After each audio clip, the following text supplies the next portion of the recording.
책 읽고 유튜버라고 조은수입니다. 오늘은 못 파는 판매원들, 왜 도대체 못 파는 걸까? 여기에 대한 이야기를 좀 해볼게요. 뉴질랜드 온 지 한 달 반 정도 됐고 환경 바뀌다 보니까 여러 가지 많이 구매 결정해야 되는 순간들이 있는데, 내가 소비자로 뭔가 구매할 때, 내가 돈을 쓸 때, 돈을 쓰면서 얻어지는 배움이 사실은 진짜 많아요. 저희 멘토님께서 항상 강조하시는 게, 너가 좋은 공급자가 되려면 먼저 네가 소비자로 돈을 쓰면서 경험을 해봐. 그래서 항상 말씀하시는 게, 돈이 없을 때 제일 잘 해야 되는 게, 돈이 없을 때 가장 중요한 게 돈을 쓰는 거다라는 말씀을 하세요. 근데 대부분 사람들은 돈이 없을 때 어떤 전략을 취해? 돈이 없으니까 돈을 쓰지 말아야겠다. 돈을 쓰지 않는다는 건 아무것도 경험하지 못한다는 얘기야. 그죠? 돈을 쓰지 않는다는 건 돈을 아껴 쓸지 모르겠지만 아무것도 경험하지 못하고 아무것도 배우지 못한다는 얘기예요. 예를 들어서 내가 포장이사 업체를 운영할 거야. 그죠? 그러면 그런 사람은 반드시 다른 포장이사 업체의 소비자가 돼서 내가 그 서비스를 경험해 봐야 돼. 예를 들어 자기가 경험해 보지 않은 걸 공급하겠다? 이건 되게 위험한 생각이야. 예전에 제가 송도에 살 때 이사를 한번 한 적이 있어요. 근데 이제 이분이 포장이사를 제안을 해서 그 포장이사 서비스를 하기로 했는데, 서비스가 첫 번째 제가 이분한테 구매했던 서비스는 간단한 소형 이사였어요. 그래서 그때는 굉장히 만족도가 높았는데, 포장 이사로 서비스가 바뀐 거죠. 서비스가 업그레이드 되고 비용이 올라갔는데 만족도가 현저하게 떨어졌어. 근데 왜 그랬나 보면, 내가 물어봤어. 그 본인 혹시 포장 이사 서비스 이용해봤냐고. 자기 이용 안 해봤대. 자기도 이용해보지 않은, 자기도 경험하지 않은, 소비자로 경험이 없는 걸 어떻게 공급자로 공급을 하겠냐는 거예요. 다른 공급자들이 어떻게 공급하지를 모르는 상태로 어떻게 소비자의 그 만족도를 내가 높일 수 있는 그런 공급자가 될 수 있겠냐는 거예요. 그래서 소비자로 내가 뭔가를 소비한다는 건 생각보다 되게 중요하고, 내가 경험한 게 적으면 적을수록 내가 좋은 공급자가 되기 어렵다는 거예요. 그래서 항상 돈을 쓸 때 돈을 쓰면서 얻는 배움이 진짜 배움이다. 예를 들어 저희 멘토님께서 저한테 주셨던 여러 가지 많은 중요한 얘기들이 있는데, 내가 교육업에 대해서도 공급자로 좋은 공급자가 되려면 네가 먼저 많이 경험해 봐야 된다. 근데 많이 경험한다는 건, 봐봐요. 돈을 쓴다는 건 내가 그만큼 리스크를 치겠다는 거야. 돈을 쓴다는 건 내가 그만큼 실패할 가능성을 가지고 리스크를 지면서 내 소중한 돈과 시간을 투자하면서 피 흘리기를 한다는 거야. 근데 피 흘리지를 하지 않고 내가 뭔가 잃지 않고 얻기만 할 수는 없다는 거예요. 그래서 1억이 넘는 돈을 교육에 쓰면서 정말 많은 것들을 틀렸죠. 근데 사람들은 안 틀리려고 그래. 근데 안 틀린다는 건 뭔가를 선택하지 않는 것도 선택이야. 그죠? 선택하지 않는 것도 선택인데, 선택하지 않으면 코딱지만한 내가 돈을 아껴 쓸지 모르겠지만 그 경험을 통해서 내가 얻게 될 이 배움에서 얻어지는 진짜 이 깨달음을 얻지 못한다는 얘기예요. 다시 돌아와서, 자, 그러면 이제 이 못 파는 공급자들, 도대체 어떤 사람들이 못 파는 세일즈맨이고 왜 도대체 그 사람 못 파는 거냐, 여기에 대한 이야기를 해볼게요. 일단 우리가 세일즈라고 하면 그 떠오르는 이미지가 있어. 대부분 좋은 이미지는 아닐 거야. 세일즈가 긍정과 부정 중에 선택하라고 하면 대부분의 사람들은 판매, 세일즈 이런 거를 나도 하고 싶지 않고, 내 자녀한테 너는 자라서 무슨 뭐 보험 판매원이 되어라, 너는 자라서 무슨 뭐 휴대폰 판매원이 되어라라고 자기 자녀를 이렇게 키우고 싶은 부모는 없을 거란 말이야. 그죠? 이게 실제로 그래요. 예전에 어떤 지인 중에 보험하는 사람이 있었어. 본인은 돈을 잘 벌어. 근데 물어봤어요. 그 본인 그래서 그 직업을 자녀에게 물려주고 싶냐. 근데 이 사람이 절대 그걸 원하지 않는데. 근데 왜 그런가 보면, 보험이라는 업을 통해서 본인이 돈은 버는데 스스로 본인이 생각할 때 본인의 일이 그다지 자랑스럽지 않고, 돈은 좀 나한테 들지 모르지만 자식한테까지 물려줄 정도로 자기가 자기 일에 대한 사랑과 열정과 그렇게까지 자부심이 없다는 거예요. 근데 그런 일이 생각보다 세일즈 분야에 많이 일어난다.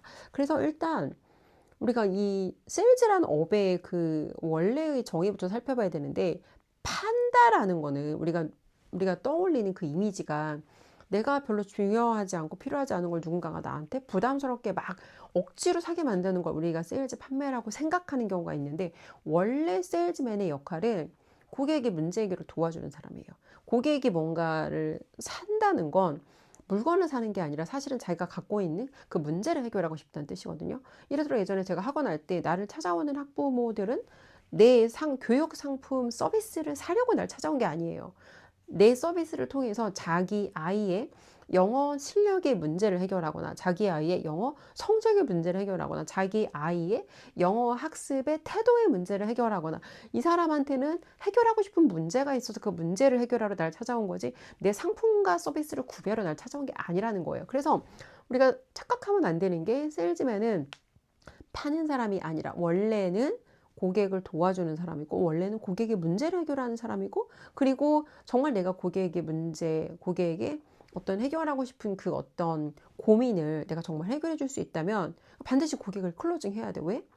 내가 이 사람 클로징 하지 않으면 고객은 결과적으로 엉뚱한 데 가서 또다시 돈과 시간을 잃으면서 자기 그 근본적으로 해결하고 싶은 문제가 해결이 안 되는 상태로 시간과 돈을 낭비할 수밖에 없다는 거예요. 그래서 정말 내가 고객 문제를 해결할 수 있다면 반드시 고객을 클로징 해야 된다라고 저희 멘토님 항상 이야기하시는데, 사실이 그래요. 자, 다시 돌아와서 그럼 이제 뉴질랜드에서 만났던 여러 가지 다양한 세일즈맨들이 있어요. 물론 되게 정말 프로페셔널한 세일즈맨으로 자기 어떤 전문성을 가지고, 아, 정말 이 사람 진짜 프로 중에 프로다 라는 사람들도 있었어. 근데 이런 거예요. 그랜트 카돈 책에도 그 얘기 나오는데, 프로페셔널 세일즈맨은 사실 세일즈맨처럼 안 생겼어요. 우리가 떠올리는 사람들은 가장 하수의 세일즈맨이고, 우리가 만나는 대부분의 그런 분야에서 진짜 프로페셔널 세일즈맨은 세일즈맨처럼 생기지 않았고, 세일즈맨처럼 말하지 않고, 세일즈맨처럼 행동하지 않지만 누구보다 세일즈를 잘하는 사람들. 예를 들면 도널드 트럼프 대통령, 예를 들면 일론 머스크, 예를 들면 그랜트 카돈 같은 사람. 근데 이런 사람들이 사실은 진짜 세일즈맨이고, 진짜 세일즈맨들은 고객의 문제 해결에 집중하는 사람이다. 이게 사실은 원래 세일즈맨들의 역할이라는 거예요. 자, 뉴질랜드에서 만났던 많은 사람들이 있는데, 많은 다양한 사람들이 있는데, 뭐 휴대폰 관련해서 이제 요금 관련해서 그 구매를 하러 방문했던 적도 있고, 이제 안경 구매, 그리고 이제 규모가 큰 것만 좀 얘기를 해보자면 단위가 컸던 것만, 그리고 차량 구매, 이렇게 세 가지를 구매 결정을 하기 위해서 이제 많은 그 업장들을 돌아다녔어요. 일단 최악의 세일즈맨은 첫 번째, 팔려는 의도가 없는 사람. 자, 저는 소비자잖아요. 그죠? 근데 소비자가 느끼기에 이 사람 팔려는 의도가 없네라고 느껴진다는 건 이 사람 고객의 문제를 해결할 의사가 없다는 거예요. 물론 바쁠 수도 있지. 근데 고객이 왔는데 눈앞에 있는 고객을 응대하는 것보다 이 사람한테 더 중요한 일이 있을까요? 근데 생각보다 많은 세일즈맨들이 팔려는 의도와 팔려는 목적이 없이 단지 자리를 지키는 걸 자기 역할이라고 생각하는 뭐라 그럴까? 책임감 없는 세일즈맨들이 진짜 많았어요. 그 사람이 그 자리에 있는 것만으로 돈을 받는 게 아니라 고객의 문제를 해결해서 매출을 일으켜서 매출에 대한 대가로 자기가 그 어떤 커미션이든 아니면 뭐 샐러리든 뭐가 됐든 간에 받아가는 건데, 자기가 자리를 지키는 게 자기 역할이 아니란 말이에요. 고객이 왔을 때 고객 문제를 해결해 줘야 되는데 여기에 대한 어떤 그 팔려는 의도가 없는 사람들 생각보다 많았어요. 그리고 두 번째, 고객이 왔으면 왜 내가 너의 서비스를 구매해야 되는지를, 이거에 대한 확신을 줘야 되잖아. 그죠? 근데 고객한테 질문을 안 해. 고객이 어떤 문제를 가지고 있고 어떻게 내가 이 사람 문제를 해결해 줄 수 있을지를 알려면 이 사람 갖고 있는 진짜 문제가 뭔지를 파악해야 된단 말이야. 보통 고객들이 얘기하는 거는 표면적으로 드러난 문제의 결과인 경우가 되게 많아요. 근데 그 문제의 결과가 아니라 사실은 타고 들어가서 문제의 핵심 원인을 진단해야 되는데, 질문 안 하고 어떻게 그걸 찾을 거냐는 거야. 근데 질문을 안 해. 고객이 묻는 말에만 겨우 대답을 하거나, 고객이 묻는 말에도 대답을 똑바로 못하는 사람도 있어. 예를 들어 이런 거예요. 휴대폰에 대한 그 정보를 비교하기 위해서 왜 내가 너네 거 써야 돼? 아니, 이 브로셔의 가격이 다른 건 나도 알아. 내가 알 수 있는 정보 말고, 내가 표면적으로 드러나서 너도 알고 나도 알고 다른 사람들도 아는 거 말고, 네가 줄 수 있는 그 뾰족한 이유가 있어야 되잖아. 네가 줄 수 있는 그 명확한, 왜 내가 옆에 매장이 아니라 니네 매장에 상품과 서비스를 이용해야 되는지 명확한 어떤 그 이득과 혜택과 그 뾰족한 명확한 그 이유를 줘야 되는데, 그 이유를 설명을 못 하는 거예요. 내가 보기엔 자기도 잘 확신이 없는 것 같아. 그리고 본인의 어떤 상품과 서비스를 물어봤을 때뿐만 아니라 경쟁 업체랑 비교했을 때 너네가 차별점이 뭐야를 물어봤는데 차별점을 몰라.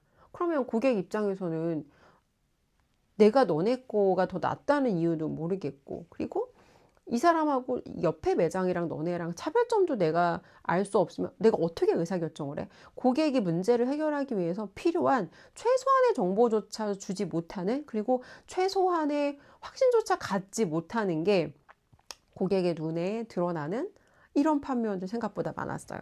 그리고 세 번째, 이게 진짜 또 중요한 문제인데, 세 번째 문제는 예전에 저도 저희 멘토님한테 엄청나게 세게 피드백을 받았던 거예요. 세 번째는 이기적이다. 이게 무슨 얘기냐? 판매원이 이기적이다라고 하면 아마 뭐 억지로 팔려고 그랬나? 막 자기 그 주머니 채우려고 욕심을 드러낸다라고 생각할 거예요. 아니에요. 그 얘기를 하는 게 아니에요. 이기적이라는 건 어떤 판매원들은 이런 거예요. 예를 들어서 고객한테 이게 진짜 필요해. 너 이거 반드시 사야 되는데, 너 이거 안 사면 앞에서 네가 이렇게 돈을 많이 썼는데 이걸 안 사면 네가 이거 작은 거 하나를 네가 업세를 안 했다는 이유로 앞에서 네가 투자한 돈에 대한 그 full 포텐셜을 네가 못 가져가를 고객이 납득할 수 있게 이거 설득해야 되거든. 예를 들어 이런 거 최근에 안경 하러 갔어요. 안경. 근데 안경 하러 갔는데 긴 얘기를 간단히 좀 압축해서 얘기를 하자면 세일즈맨이 여러 번 바뀌었어. 그래서 첫 번째 나랑 소통했던 세일즈맨, 두 번째 소통했던 세일즈맨, 그리고 마지막에 결과적으로 내가 지불하는 페이하는 세일즈맨이 달랐어요. 근데 처음에 얘기했던 세일즈맨이 얘기했던 그 가격대가 있어. 이 정도 가격이면 네가 필요한 걸 풀로 다 넣어서 할 수 있어. 근데 중간에 내가 태를 바꿨어. 그 얘기는 태에 대한 가격이 그만큼 올라간다는 거잖아. 그죠? 근데 이거는 내가 선택지를 바꿨으니까 가격이 올라가는 거에 대해서 make sense 하지? 이해를 했어. 근데 처음에 이 사람이 나한테 브리핑했던 가격이랑 가격이 2배가 넘게 차이가 나는 거예요. 그러면 고객 입장에서는 왜 가격이 이렇게 달라졌는지, 근데 이런 거예요. 마지막에 세일즈맨은 첫 번째 세일즈맨이 나한테 얼마의 브리핑 했는지를 몰라. 그러니까 자기한테 주어진 어떤 그 프로세스대로 본인 포지션에서 해야 되는 역할을 하는데 고객 입장에서는 가격에 대한 갭이 2배가 되니까 이게 의아한 거예요.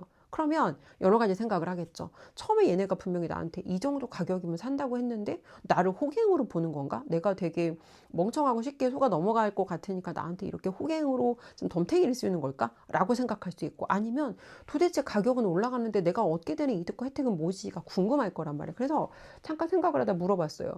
내가 아까 처음에 브리핑 받은 거랑 가격이 지금 많이 다른데 왜 이렇게 된 거야를 물어봤더니 이제 그제서야 설명을 하는 거야. 근데 설명을 드리니까 이 사람이 나한테 더 좋은 옵션을 넣었던 이유는 그 옵션을 선택해야지만 내가 이거의 어떤 그 풀 포텐셜을 가져갈 수 있기 때문에 그걸 나한테 설명을, 그 제안을 한 거예요. 근데 그 제안한 가격과 그 이유를 설명해야 되는데 이 상품을 선택해야 네가 더 좋은 혜택을 얻게 되는 설명해야 되는데 그 설명이 빠진 거야. 그리고 마지막 결정적으로 옵션이 있대, 옵션. 근데 이 옵션이 뭐냐면 안경 알 같은 거를 뭐 약간 보호하는 이런 옵션인데 크게 비싸진 않았어. 근데 내가 생각을 해보니까 한국에서는 나한테 이거 하라고 한 적이 없는데? 근데 헷갈리는 거야. 이게 중요하지 않아서 하라고 안 했던 건가? 아니면 한국에서는 기본으로 다 그냥 디폴트로 넣었기 때문에 굳이 나한테 말을 안 했던 건가? 그래서 이걸 고민하다가 물어봤어요. 그랬더니 이 사람이, 내가 물어보니까 약간 당황한 것처럼 보였어. 그리고 내가 이 사람한테 이거를 지금 부담 준다고 생각해서 이 사람이 내가 팔아먹으려고 그런다고 생각하는 건가라고 오해할까봐 그 걱정하는 기색이 느껴졌어. 그리고 내가 물어봤어요. 만약에 그 본인이라면 어떡하겠니? 이게 정말 필요한 거냐? 그랬더니 이걸 하면은 네가 이 안경에 대해서 훨씬 더 어떤 그 가지고 있는 그러니까 한마디로 안경을 잘 보호해서 네가 돈을 많이 썼는데 돈을 많이 쓴 만큼 올해 혜택을 잘 쓸 수 있어라는 거예요. 그러면 이게 선택이 아니라 당연히 기본으로 해야 되는 거잖아. 그럼 헷갈려하는 고객한테 안 헷갈리게 얘기해 주면 되거든. 이 돈을 써서 네가 돈은 썼지만 네가 앞에서 이렇게 많은 돈을 썼잖아. 근데 이 약간의 돈을 더 추가함으로써 네가 앞에서 썼던 그 돈에 대해서 훨씬 더 오랫동안 네가 혜택을 가져갈 수 있어를 설명해 주면 되는데 그걸 미리 말해 주면 되는데 봐봐요. 이게 한 끗 차이거든요. 고객이 내가 먼저 물어보기 전에 얘가 나한테 먼저 그걸 말해줘. 내가 겪게 될 문제를 먼저 예측하고 네가 겪게 될 문제는 이건데 내가 너한테 이런 솔루션을 줄게. 다만 너가 이런 비용을 지불해야 되지만 네가 이런 문제를 겪게 되지 않을 거야 라는 내가 미래에 겪게 될 그 문제를 당겨다 현재에 보여주면 고객 입장에서는 선택을 안 할 이유가 없다는 거야. 근데 고객이 반드시 선택해야 되는 옵션마저도 네가 해도 되고 안 해도 돼라고 하는 건 사실 세일즈맨으로 자기 어떤 직무에 최선을 다하지 않은 거예요. 왜? 내가 이 사람한테 오해받지 않는 게 이 사람이 돈을 써서 이 사람 문제를 완전히 다 커버하는 것보다 내가 더 중요한 거야. 내가 오해받지 않는 게. 근데 이게 왜 이기적이냐면 예전에 제가 그런 경험을 한 적이 있어요. 교육에 이제 저희 멘토링 교육을 제가 판매를 하면서 브리핑을 하는데 어떤 사람한테 브리핑을 하고 클로징을 안 했어. 그러니까 안 한 거예요. 못했을 수도 있지만 내 의도가 안 하는 거였어. 근데 그때 저희 멘토님께 저한테 이기적이라고 그러셨어요. 근데 사실 그때는 이기적이라는 그 말만 내 귀에 꽂혔어. 왜 나더러 이기적이라는 거지? 근데 이기적이었던 게 맞아. 왜? 이 사람이 굉장히 멍청했거든.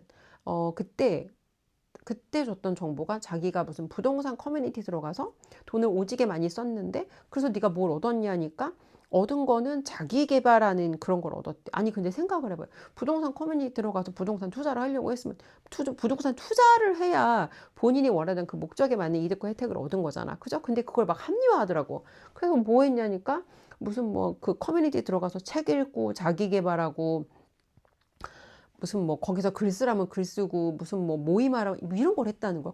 그러면 네가 원래 의도했던 거랑 네 결과가 다르네. 그럼 또 이걸 할 게 아니라 네가 실제로 정말 그 원하는 결과를 얻으려면 네가 행동을 하거나 아니면 이걸 네가 지속하는 게 멍청하다는 걸 얘기를 해줬어야 되는데 근데 그 사람하고 소통하면서 내가 굳이 얘한테 이렇게까지 해야 되나? 이 코딱지만한 이 돈을 내가 이걸 판다고 내가 어마어마하게 부자가 되는 것도 아니고 내가 이 돈이 그렇게 아쉬운 돈도 아니 그러니까 나한테는 코딱지만한 돈인데 봐봐요.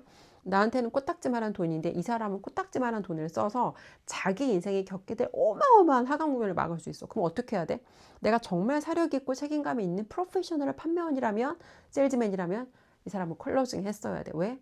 이 사람이 겪게 될 그 잠재적인 문제가 나는 다 보이거든. 근데 굳이 내가 이 사람한테 그렇게까지 오해받고 싶지 않고 굳이 내가 이 사람한테 그렇게까지 개입하고 싶지 않아서 클로징을 못한 거는 내가 하려고 노력했지만 안 된 게 못한 건데 이건 안 한 게 맞거든. 그래서 그 멘토님께서 그 얘기를 해주셨는데 그게 사실은 최근에 겪었던 그 상황에서 이 사람이 내 걱정하는 게 아니라 자기 걱정을 하는구나를 다시 확인을 했던 거예요. 그래서 결과적으로 정말 프로페셔널한 세일즈맨, 정말 사려 깊은 세일즈맨은 심지어 내가 고객한테 오해를 받을지라도 이 사람한테 정말 이게 도움이 된다면 오해를 받을지라도 오해까지 무릅쓰면서 그 사람을 도와주려고 사려 깊게 개입하고 사려 깊게 이끄는 게 이게 진짜 세일즈맨, 이게 진짜 끝판왕의 세일즈맨이라는 거예요.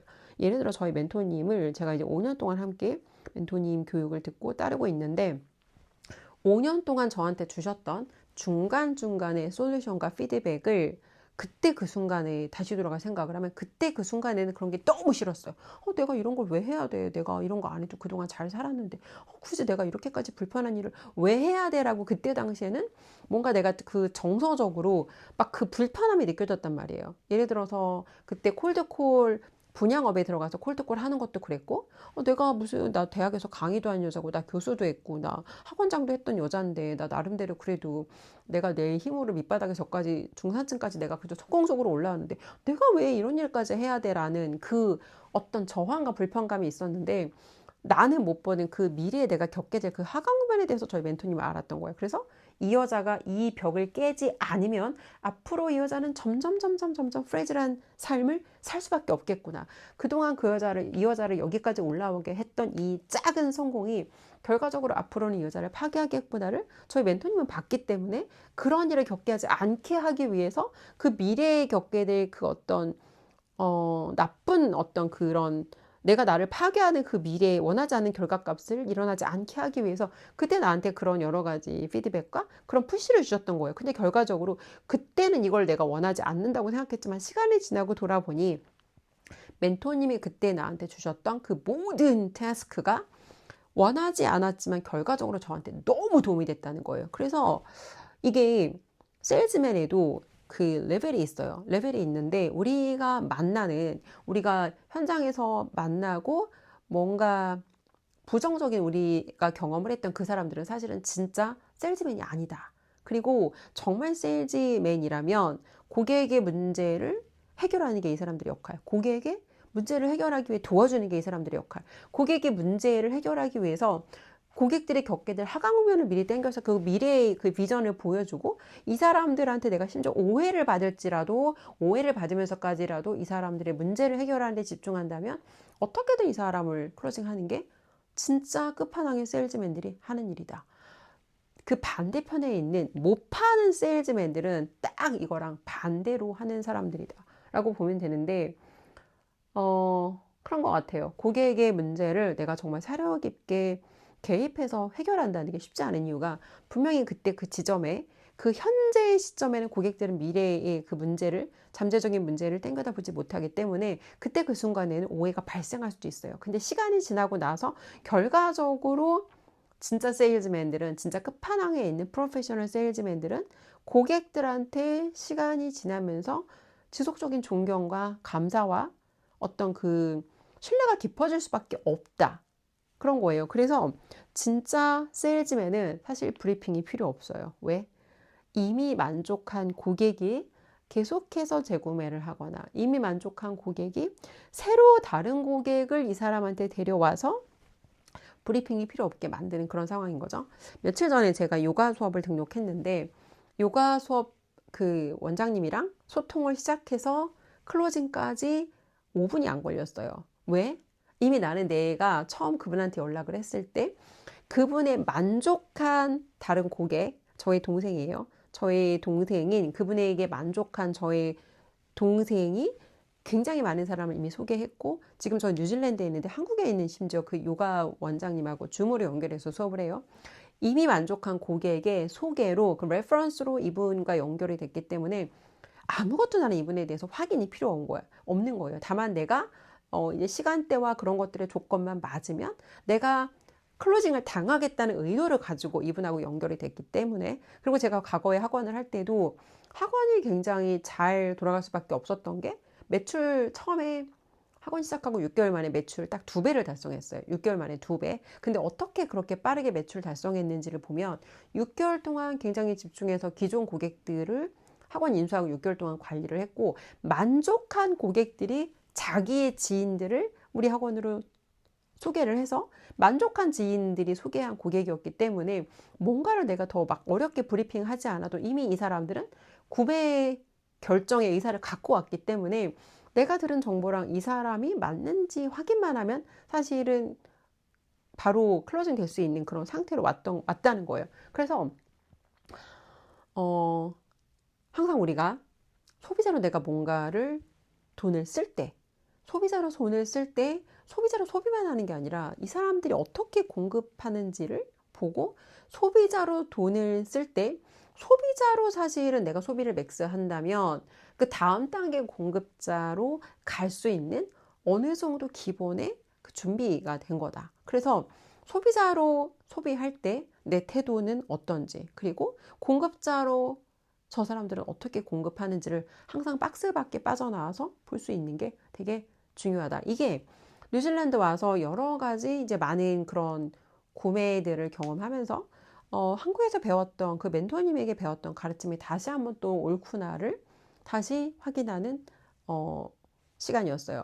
오늘 사실 자동차를 구매하러 이제 매장을 3군데 정도를 갔는데 요 얘기를 사실은 좀 하고 싶은데 이 얘기까지 하면 너무 길어져서 결과적으로 오늘 이 제가 앞에서 언급했던 여러 가지 세일즈맨의 유형 중에서 최악의 세일즈맨과 오늘 굉장히 프로페셔널한 세일즈맨을 만났어요. 마지막에 방문했던 그 업체 대표님은 갔는데 일단 그 매장이 어떤 그 외관에서 주는 신뢰도가 있었고, 플러스 사람들이 다 바쁘더라고요. 그래서 어떤 매장은 그 매장에 가서 한참을 돌아보는데 사람이 안 나와. 그리고 내가 심지어 사무실에 몇 번 가서 지금 혹시 내가 질문할 수 있게 날 도와줄 수 있는 사람이 있냐를 물어봤는데, 돌아온 답이 자기 지금 바쁘니까 기다리라는 거예요. 그래서 손님이 왔는데 응대할 사람이 없어서 손님을 놓치는 심지어 매장도 경험을 했고, 그리고 마지막에 간 그 매장에서는 제가 좀 놀라웠던 게, 사람을 밖에서 찾다가 이제 안에 사무실로 들어갔어요. 그리고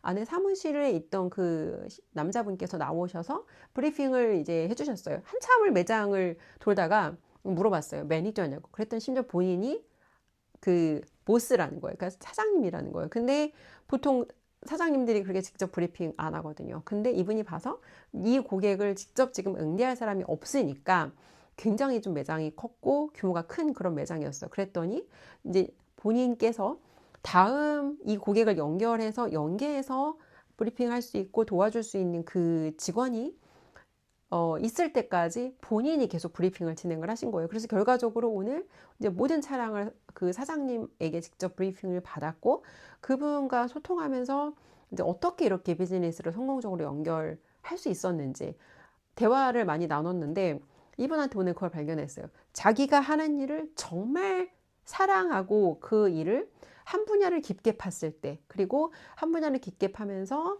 그것에 대한 어떤 맥스를 할 뿐만 아니라 이거를 내가 조금 다음 단계로 계속 연결해 나가는 어떤 그 사람, 그리고 자신의 일에 대한 열정이 있는 사람이, 이런 사람들이 사실은 진짜 프로페셔널 세일즈맨이고, 진짜 프로페셔널 세일즈맨들은 고객 문제 해결에 관심이 있고, 그리고 굉장히 투명하게 소통을 해요. 그리고 플러스 짧은 시간 안에 굉장히 빠르게 고객과 뭐라 할까 신뢰를 쌓는데, 그 신뢰를 쌓는 그 방법이 뭔가를 보면 굉장히 솔직하고 투명하게 소통을 한다. 이게 오늘 제가 여러 곳의 그 업체들을 방문하면서 오늘 다시 한번 확인한 내용이에요.